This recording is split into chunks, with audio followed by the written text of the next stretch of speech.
Hello, Lee.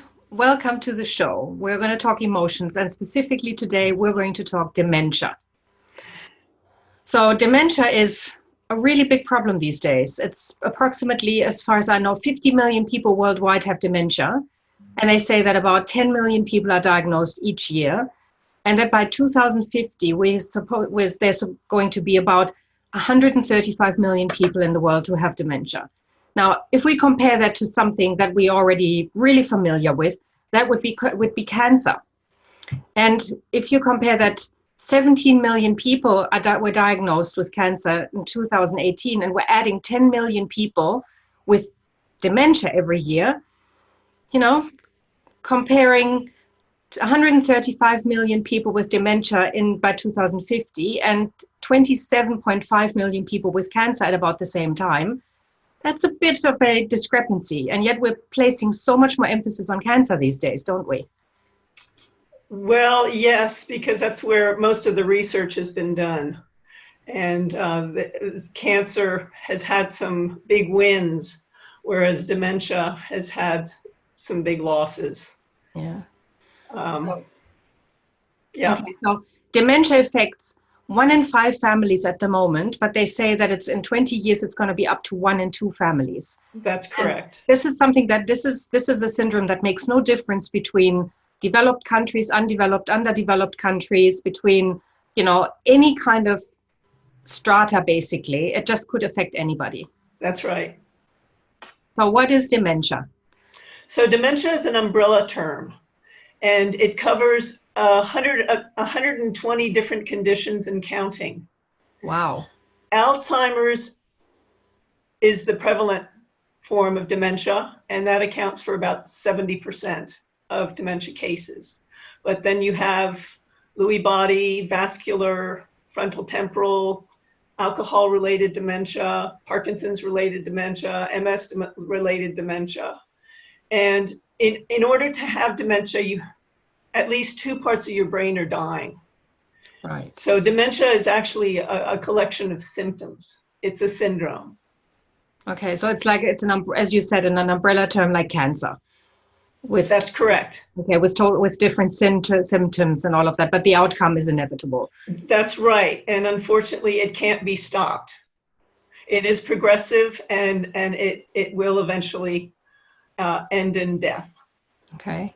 So what are the symptoms? I mean, you said that 2/3 of the brain are dead, but how do we know? And I know you said it's an umbrella term, so therefore the symptoms can be completely different depending on the person. But I mean, correct. We all have heard of people who, as they say, they lose their marbles. Well, dementia can affect your memory. It can affect your speech, your balance, your vision. So it depends on what type of dementia you have. Vascular dementia, for example, some of the symptoms are numerous small strokes. So vascular dementia, obviously the blood isn't flowing correctly to the brain. Mm. Okay. And so can you diagnose dementia early? Because I mean, obviously when you've really got all the symptoms there, when you've got the strokes and when you've got sometimes I understand the hallucinations or people really don't know where they are anymore, but is there any way to diagnose an early onset? Well, interestingly enough, very recently, they've come up with a genetic test that they can do to see if you're predisposed to dementia or Alzheimer's. I'm not quite sure if it's just Alzheimer's or if it's any dementia. Okay. So that's in the works. Early onset dementia, there's no way of telling that I know of whether or not you're predisposed to that. But I could be wrong. Okay. There are several types of dementia that are hereditary. But once again, that's genetically based. Right.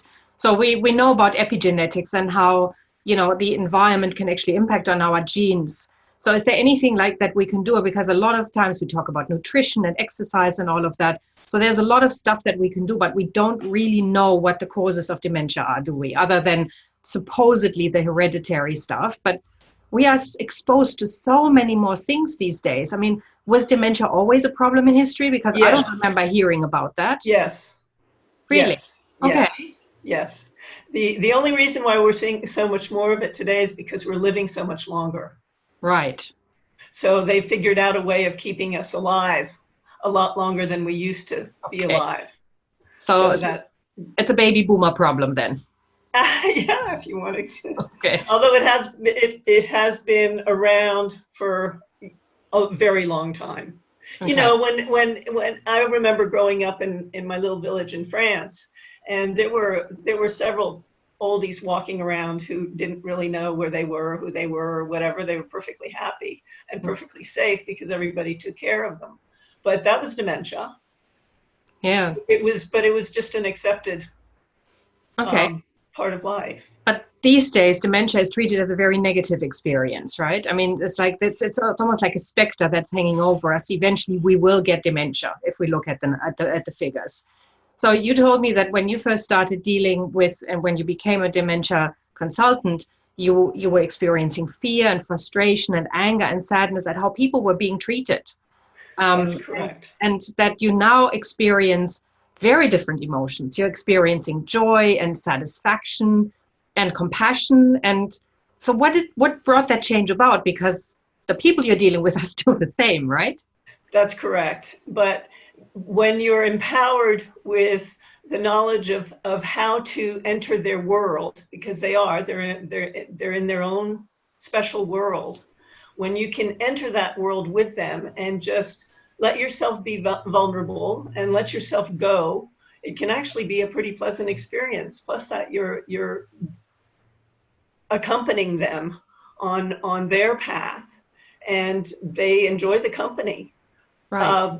The person who inspired me the most was Teepa Snow, who is an American trainer who's been working with people with dementia for over 40 years now. And she is one of the most compassionate, caring, funny, loving people I've ever met. And she imparts this attitude to the people that she trains so that they can then go out and work with families or staff in residential nursing facilities or hospitals, wherever there are people with dementia, and help the carers to communicate better with the people who have dementia, and help the people with dementia just enjoy their lives more. Because it's hard. I mean, it's really I found it interesting when I took a look at the statistics that 2/3 of dementia patients are actually women, and that most of the carers are women. That's So true. the question I've got, because this is a show all about emotion, is this now I understand men get dementia as well, but if women are the patients and they are the carers, do we need to educate people in a different way to be able to deal with dementia patients or with? We absolutely do. It is dealing with someone with dementia is completely different than dealing with someone who is aging normally, Okay. because they really are in a completely different world. They could be, for example, stuck in a point in time where they're 7 years old and living in their childhood home. So when they see their husband, they don't see him as their husband. They may see him as their big brother or their little brother or their father, or, you know, a complete stranger. And you can find out where they live, because I remember you telling me a story about this woman who was hallucinating and she was asking her son to take her home. That's correct. He visits her on a regular basis, and she kept on complaining about the fact that she wanted to go home. And so he decided that he would surprise her one day and bring her to the home where he had grown up for the day, you know, take her up there for lunch. Yeah. And he did, and she got there and she said, "This isn't my home. I don't live here." Well, that was because she was stuck in a period of time when she lived in Brisbane with her father when she was a little girl. She was about 11 or 12. And so her son, when he took her to the house and was trying to explain to her, "But yes, this is where I grew up," she looked at him and said, "I don't care where you grew up. This is where I grew up." So that really gives you a clear idea of how they are in their own little world. And you can find that out by talking to them, right? And yes, and it really helps if they're living in a residential care facility. It really helps when they first move in to question their families, especially if their dementia is advanced, to question their families thoroughly about their past lives, because that's going to help you deal with them on a much more effective level.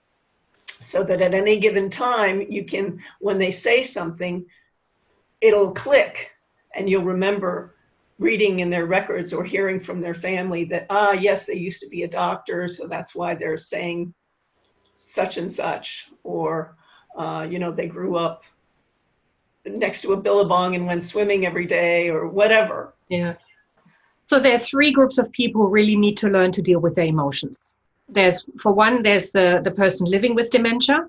No, they do not have to learn to deal with their emotions. Well, okay, but because they can't.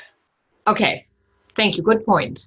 Yep, no, they're just the way it is, and there's nothing you can do to change it. And you can tell them 50,000 times, I just told you that, and they're not going to remember it. That's gone. Absolutely gone. Okay, so there's no emotional control, any kind of emotional management whatsoever. It's just completely unfiltered.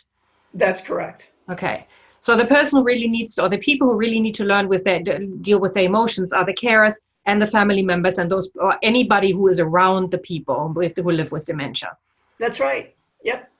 Okay, and what does a carer? What is a carer? I mean, you said that history is really important. So if they're with a family, it's really important to keep in mind where they're coming from, what their background is, maybe even remember what they're like, because I understand that often what happens is that people are really placid and really calm in most of their adult life. When they have dementia, all of a sudden become really angry. And that people... Or the opposite can happen. Right. A very angry, aggressive, mean person can all of a sudden, when they begin to have dementia, become a very calm, placid, charming, delightful human being. But the ones who are angry and aggressive, there's a reason behind that. And if you're well trained, you can learn to, it's a mystery. It's a mystery that you have to solve. Every behavior has a meaning to it. If the person has an aggressive behavior, there's a reason for it. It could be pain, it could be discomfort, it could be not liking their environment, the noise, there's too much noise, it's too hot, they don't like the smells. There are a whole bunch of different things. So you have to take out your toolkit and solve the mystery by asking the right questions, or if they're not able to communicate with speech, there's a lot of body language that happens. Okay, so that's the toolkit. Communication, words, exactly. Body language, and attention management, which is a really important emotional intelligence competence, by the way. Because when we know how to manage our attention and don't get overwhelmed, then we can cope with challenges much more effectively. So do you think would be useful for people? Because if dementia is going to be such a problem, I mean, it already is, but it's going to become an even bigger problem. So it sounds to me like emotional intelligence training would be a really useful thing for people to do in any case. Without a doubt. Without a doubt.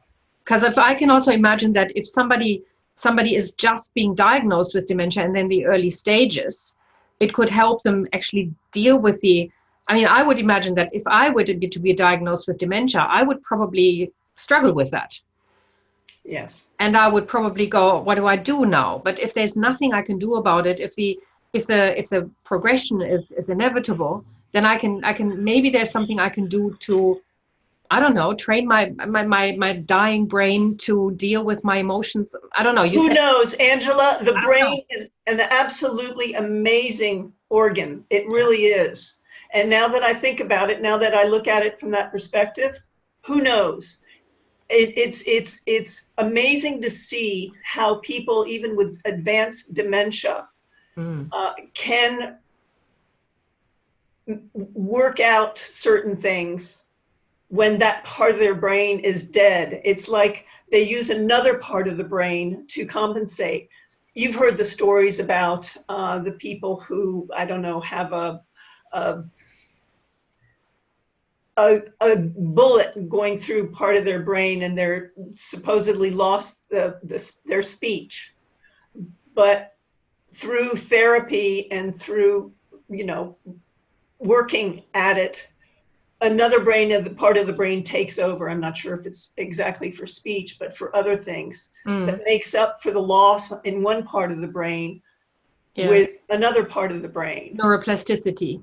Exactly. Well, I guess another example I can give is when a person with dementia has lost their sense of speech. They found that when they listen to music, because the music is on the right side of the brain. There's music, rhythm, poetry, prayer. It's all on the right side of the brain. Yeah. And that stays until the very end.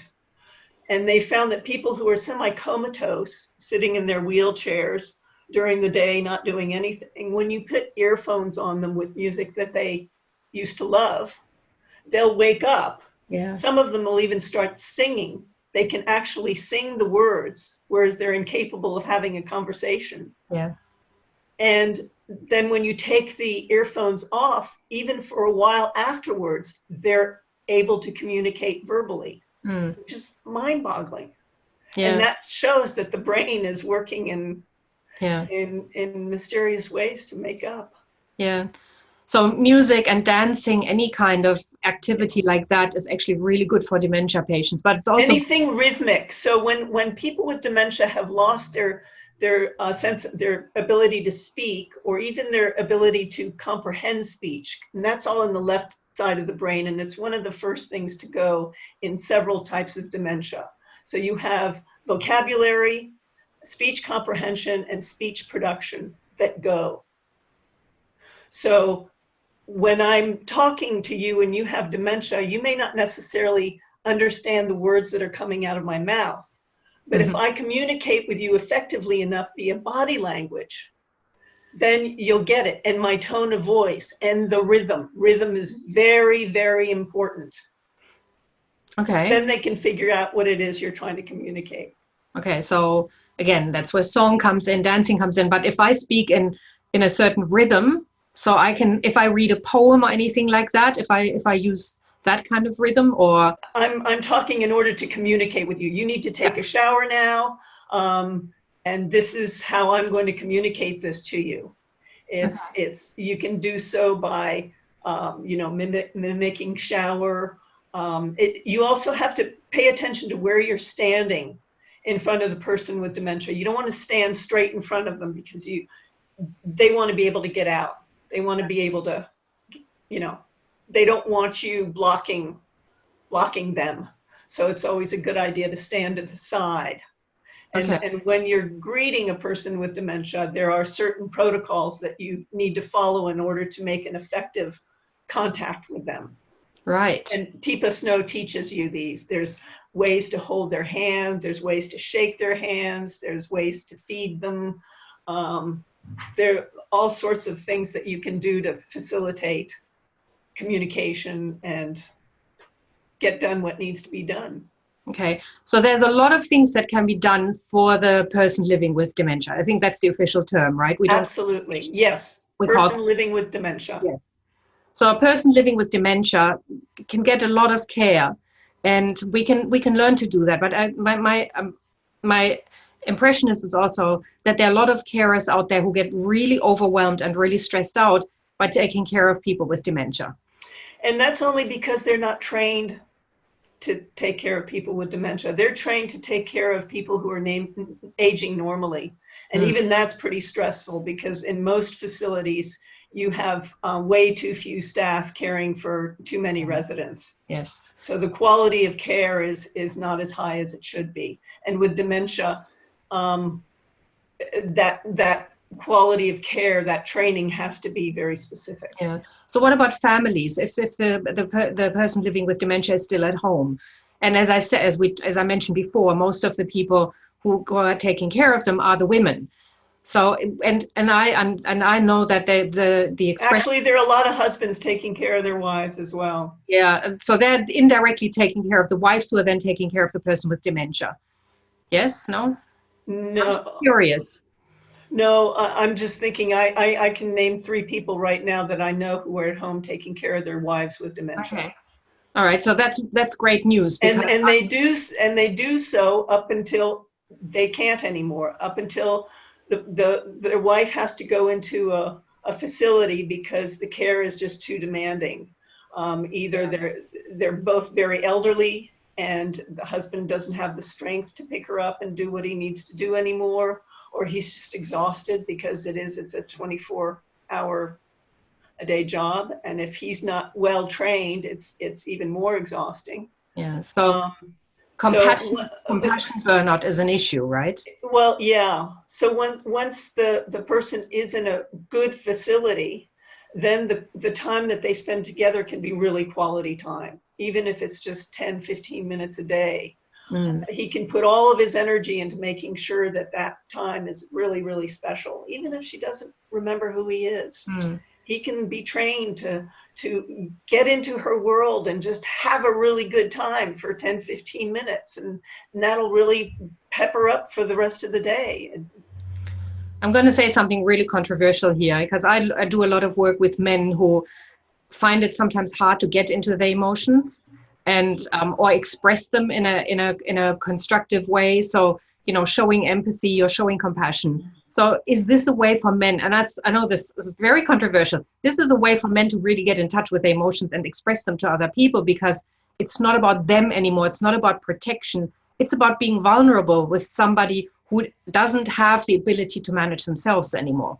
That's correct. Absolutely. And it's all about getting rid of the ego, for one, and allowing yourself to be vulnerable and realizing that this is not about you, it's about them. But it's about you when it comes to self-care. Yes. Because if you don't take really good care of yourself, you're not going to be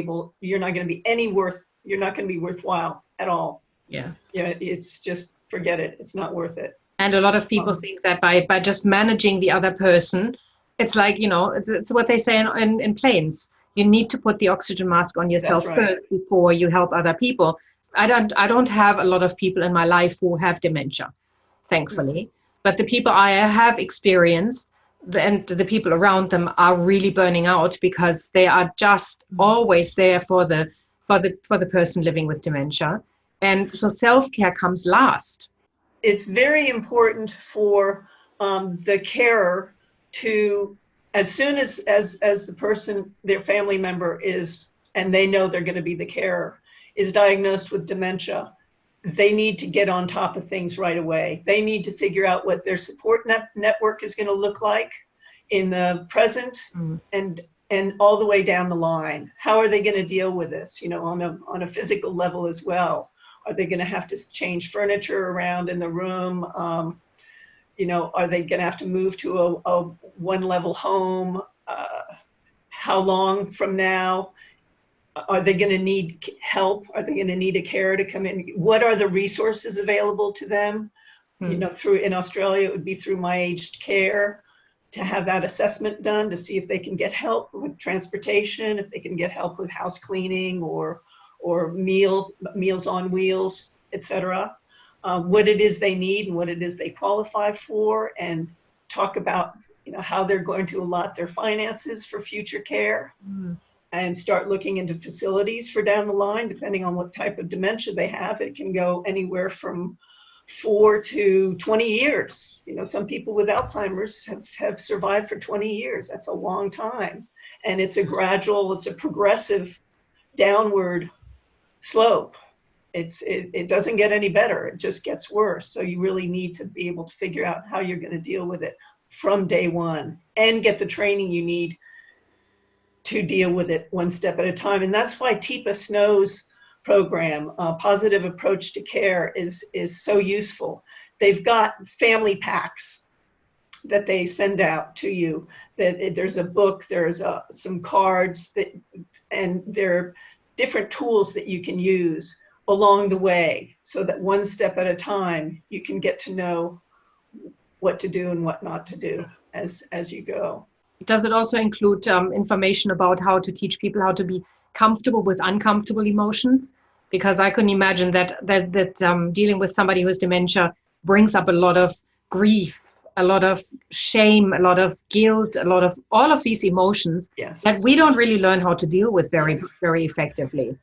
No, you're right, and it's difficult. She actually has a video that will teach you what you can do when you go and visit somebody in a nursing home who has dementia. If you don't know what to say to them or how to act with them, and you're really embarrassed because they're saying stupid things or that you think are stupid, or they're not making any sense, or they're angry or whatever, she's got a whole bunch of suggestions on what you can do, even if it's just a short visit, to make that visit really worthwhile for both of you. And that, once again, is entering into their world, and enjoying yourself while you're there. And so these materials are widely available, or? Well, teepasnow.com. Okay, all right. TEEPA, snow, as in white winter stuff, .com. Okay, we'll put the details in the link below. Okay, good, great. Oh, she's got wonderful resources and lots of videos right on her homepage that you can look at that are a good help. And then, of course, we also have people like you who are trained to be a dementia consultant. So are there enough people around to actually make sure that we care for people living with dementia? No, we need a lot more. We need a lot more. As a matter of fact, there is no certificate really for dementia carer in Australia. We have a Cert 3 in individual care. Those are most people that you see working in nursing homes. And there's one very short module on dementia, which is helpful to a certain extent, but not anywhere near the amount of information you need to be effective with someone who has dementia. Dementia Australia does offer online courses as well, and so does the University of Tasmania, but there is no accreditation specifically for dementia, I don't think, at this point. I think there is one in Western Australia through TAFE that you can get some kind of accreditation for dementia care, but I'm not sure about that. Okay. Are there I know that in other countries they're ahead. Like I know in Holland, for example, they've built whole communities where people with dementia, living with dementia, can walk around freely and move around and without the risk of getting lost, which is what happens here. It's like people just wander off and it's hard to find them again. So this is basically communities that are like you described when you described your life in France, when it was safe for people to walk around. That's right. And then it became really unsafe. So now we're creating dementia safe communities again. That's right. And there's a village being built north of Hobart in Glenorchy, a dementia village that should be finished. It's being built right now as we speak. And they're working with the Wicking Institute, which is one of the world's foremost research institutes on dementia. And it's being built by a nursing home organization whose name I can't remember at the moment. But if you Google Dementia Village Hobart, you'll come up with the information. And that will be very interesting to see how they train people who work there. So which countries, who do you know anybody who has an approach to dementia where you go, you know what, I feel if anything were to happen to me, this is where I'm going to move because I'm really going to be in good hands no matter what happens? Well, I would go anywhere where the staff has been trained by Teepa Snow. Okay.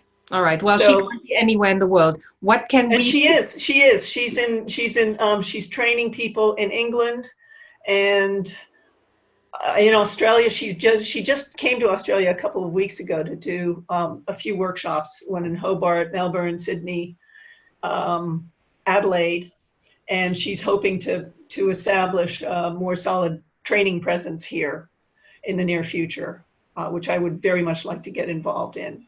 Mm. But I'd say any facility, and she does list all the facilities in the US that are TIPA SNO positive approach to care facilities. Mm-hmm. So if you want to put someone with dementia in a facility, I'd go to TIPA SNO's website and look for the list of facilities in whatever state it is you live in.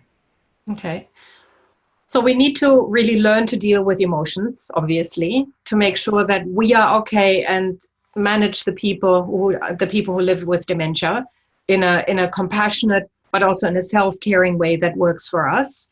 We also need to be able to make sure that we lead a life that may not stop us from having dementia, but it can. I'm sure there's certain factors that stop us, or not stop us, but that can minimize the risk. Have they identified those yet? Absolutely. Exercise, diet, attitude, meditation. Attitude, how? Your attitude, your positive attitude. Right. Meditation, mindfulness. So all of the things that you are practicing. Yes.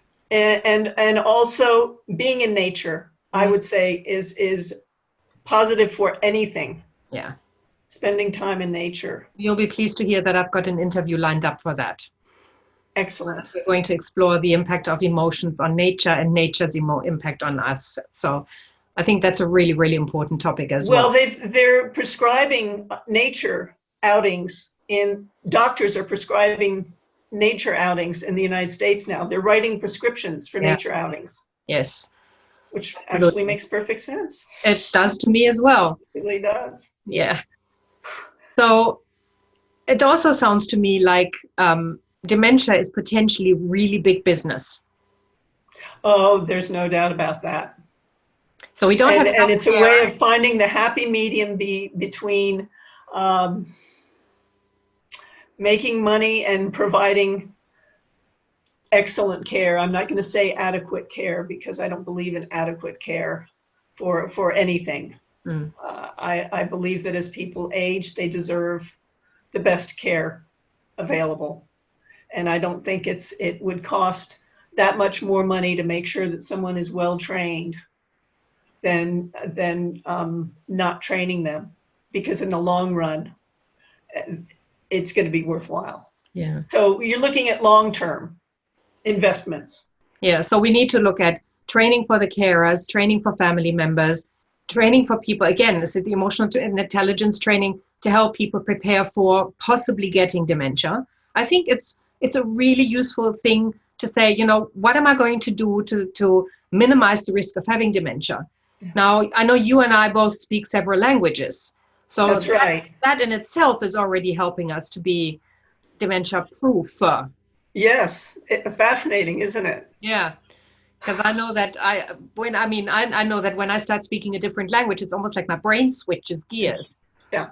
And yeah. I think that kind of flexibility is probably a good thing. That's right. And yeah, keeping your brain active, crossword puzzles, reading, challenging yourself, doing something new every day, getting out of your comfort zone. Why not? Well, and that's a really hard thing to do. It is. We've talked about that a lot. I mean, I still remember how we got into things really deep and meaningfully when we met when we were whale watching.